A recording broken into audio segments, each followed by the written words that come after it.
Hello, my friend. Thank you for joining us for this episode of the Enneagram and Marriage Podcast. I'm so excited for this Valentine's week of episodes, chock full of love, encouragement, and even some fun on an intimate level where we're going to have some opportunities to dig in class together for those who want an Enneagram intensive. So stay tuned for that at the end of the episode. But right here and now, just thank you for pressing play because we're talking today about perfect timing, when to have hard conversations in marriage. Sometimes these are needed for that deeper dive love experience that so many want on Valentine's Day. And yet, so many, as we see across social media and elsewhere in movies, people are just jaded, right? They're like, we don't have fun Valentines because we have issues and we're real people. And I'm here to tell you, you can both be real people with real issues and have really good times together. So I want to help you to get there. And I'm so excited whenever you're listening live or in the future. I know you're like, no, it's now for me. Whenever you're listening, just thank you. Be present with me here as we walk through these ways. We're going to talk about some very cool general ways to have the best timing for conversations across all levels of my marriage therapy research, as well as the Enneagram itself. If you're a heart, head, or body type, 234 heart, head 567, or 891 body. So in addition to that, we always start off with a marriage minute, and today's marriage minute centers around our reflections on actually the Bridge of Life 5K run that my family and I did this past weekend. So, first and foremost, what a beautiful way to see people across every type sharing their gifts. It was a 2-8 couple who started the Bridge of Life. There's an 8 who runs it. I know a 6 who's on the team. There are so many people volunteering of every type, hundreds, to pull off this event with thousands this weekend. And it was in Sarasota, Florida. And it was just a beautiful time to see every child's name chalked on the sidewalk who has been adopted in our county, and many of them there present, walking and running alongside of us.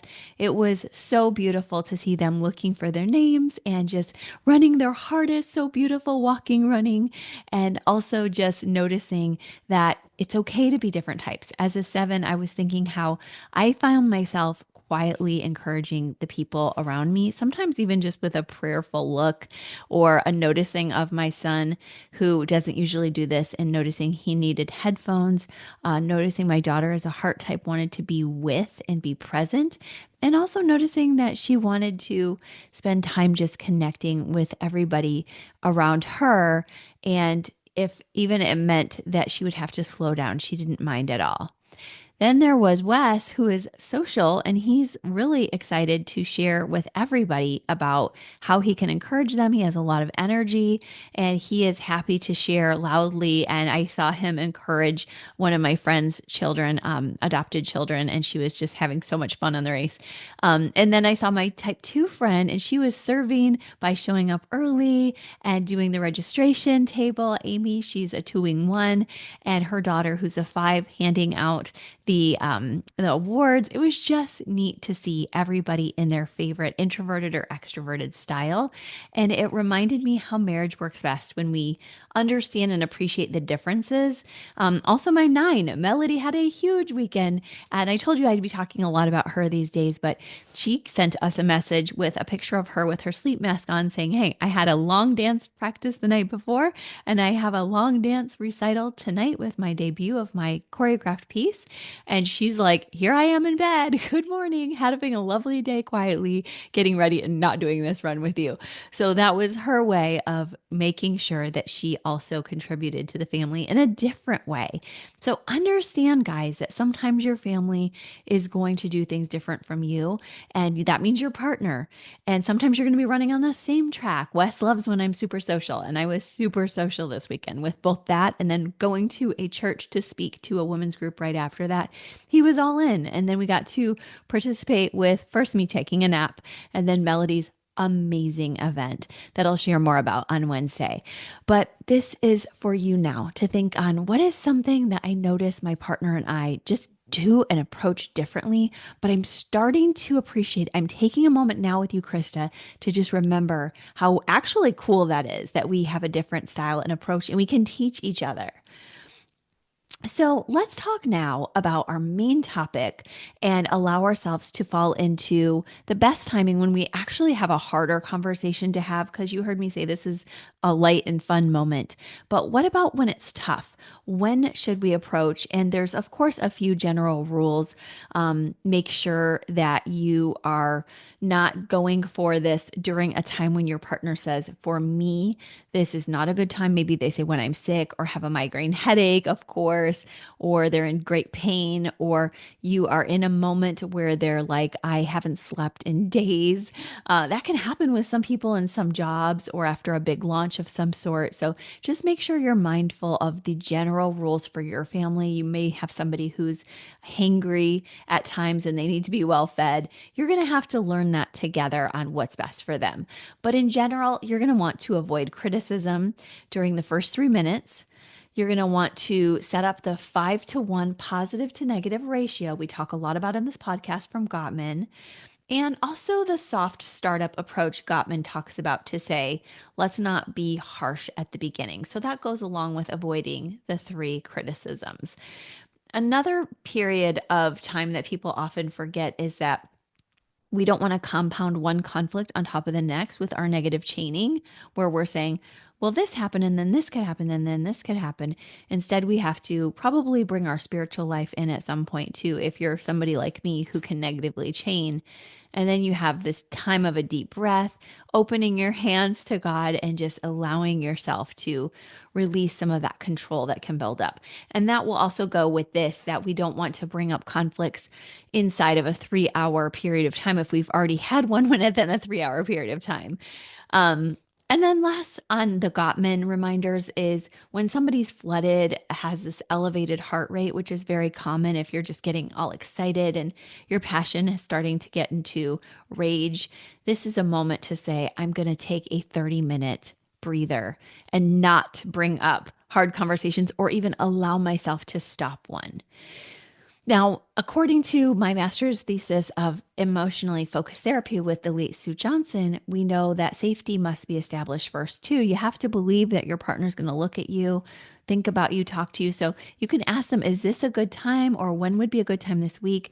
Hey, you said this was a good time this week. I'm really eager to feel safer together, but I want to ensure that that's a reality. Is this a good time for you?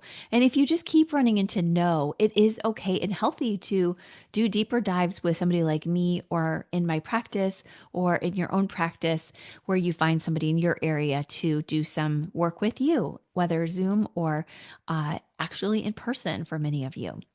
Now, the other piece is that both partners want to access vulnerability to be able to say, here's my attachment needs, here's what I'm really feeling inside, not during the primal panic state. So the difference would be that if you're in the primal panic state, you would allow yourself to say, you know what, I'm going to need some self soothing before we get into the actual hard conversation. Can you help me to feel safe with you? And if they say, no, I'm just too grouchy right now, which happens sometimes because they're also frustrated, then you can say, I'm going to do some self soothing myself. Let me take a walk. Let me take a moment, that kind of a thing. So you both want to be able to access the vulnerable spot. And that takes that self-care piece first, which is why I talk about it so much. Oh my gosh, I have to talk about that all the time. I mentioned that at the church on Sunday or Saturday when I was speaking as well to say, hey, if you are looking to work on personality and top level issues, but the partner you're with is feeling like they're running from a fire or from a bear, the way the brain is wired, then they're not going to be able to focus at all. So just know that that's not something against you. It's they need to feel safe. So help them to feel safe, lower your voice, allow yourself to co-regulate with them a little bit and let them feel safe. Even if you're feeling like, hey, I'm not showing up as super powerful right now, your power comes from places of patience and slowing down. So that is power. Now, when we look at another area, I don't want to forget the whole internal system inside of you. We've talked about internal family systems here as well, but just remembering that there's a lot of the work that you can do on your own before you have all the hard combos with your partner. That's super important to remember. So just asking yourself first, I know I need to have a hard conversation, but is that with me or my partner, or maybe both? And starting off, Internal Family Systems by Richard Schwartz would say, start off with you and do some journaling, do some exploring with God. Allow yourself to come into that space of noticing whether the hard conversation is one that really can be solved all within yourself. And also, that, of course, that, if you guys are already triggered a lot, doing that with a therapist or coach, remembering perhaps morning could be better for clarity before you pick up cell phones or before you get lost in your cell phones. These are awesome practices to remember. So just remember that self energy. Remember to spend some time spiritually with God. Remember that you are allowed to protect your parts too.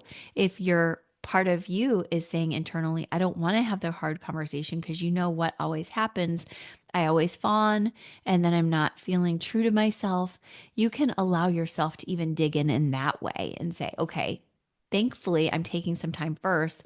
So I'm going to pivot a little differently that if this happens, I'm going to withdraw for 30 minutes. I'm going to take a break. I'm going to change to text. I'm going to allow myself to excuse myself for something versus like, okay, I'm going to fawn or I'm going to yell. So allowing yourself a bit of that IFS helps. And then also noticing your own cognitive distortions can help a lot too. So, am I negatively chaining? Am I choosing to think negative? Is the narrative I'm telling actually fair? Knowing that we're all biased at times and we have that fundamental attribution error. Am I doing that right now? Am I actually taking part in believing that I'm healthier and that they're not, or they're weaker and I'm stronger? When in reality, I could be saying, oh, they have gifts, I have gifts. I'm allowing myself to remember sometimes my partner might be stressed because of sleep or hormones or eating, and same with me, and allowing us to have the hard combos when we're in better places for that, because that can be everything. Just saying to yourself, I really loved having time with you today, but I do need to have a hard conversation. And then your spouse says, I'm feeling really hormonal today. That's already not on you. That's just, oh, thank you for telling me. Then we can have that conversation tomorrow. And if the issue has to be solved urgently, at least you now have an awareness of the overlay that's with you, so that if your spouse is extra cranky, you can say that narrative to yourself. I'm really grateful they're willing to talk this out with me. This was urgent, but I know they're not at their best. So also understand that when people are talking to you, they're not going to always have just a centric view of you and them. They're thinking of your kids. For women, this is especially powerful. There's often a lot of women who are doing a lot of emotional mental load pieces where they're taking that deeper dive into, like, I have to make sure this is cared for, this, or extended family. So just allow yourself to realize that we don't want to fuse with outside members of the family. We want to have clear boundaries, but we also know sometimes we do have trauma work to do. So we may have to be more patient with each other as we work out what's really healthy for each of us. And then remember, no one's going to want to change if you're like, I am not accepting of you the way you are. I need you to change. It's the irony of allowing people to be who they are and loving them right there that then gives them the power to say, I think I'll change. And I can remember that once way back when, Wes and I have had just a few moments of doing marriage therapy. And one of these key moments, and some of our therapists were better than others. I thought this one was pretty good. Wes didn't think she was as good as I did, but I thought she was fantastic. And she said, here's a boundary I want Wes to set with his external family. If he's comfortable, I said, I want that too.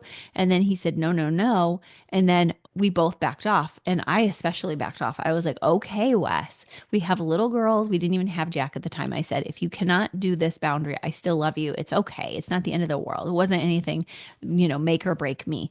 But then he's like, stop, wait.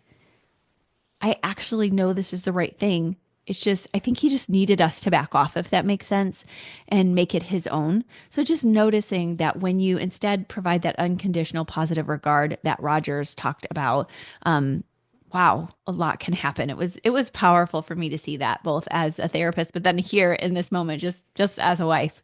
Okay, so yes, we already talked about all these physiological states, environmental factors, and a couple of Enneagram reminders are if you're a heart type, 2, 3, or 4, you might need to really allow each other that space to feel like you are so given attention and loved. If you're a heart type, like know that your heart type spouse, 2, 3, or 4, needs that time and attention. I know you don't want to give it sometimes because you're like, I'm busy serving them in another way, but just know that that's going to be the main request usually is time and attention.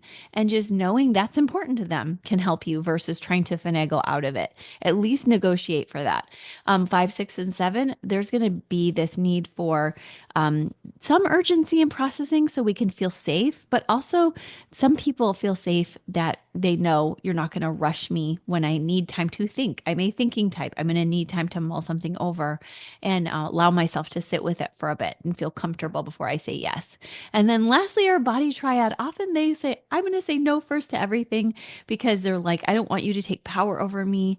I feel this instinct about what's right and wrong for my life, and I don't want to have anyone muddy that. So if you're an instinct type or if you're the partner of one, knowing oftentimes they say no, and then they come back and they think it through. And that's what I want you to do is come into your heart and your thinking, whatever your triad, allow yourself some space to really come inside of some expansiveness between those triads so you can be relational, safe, and good.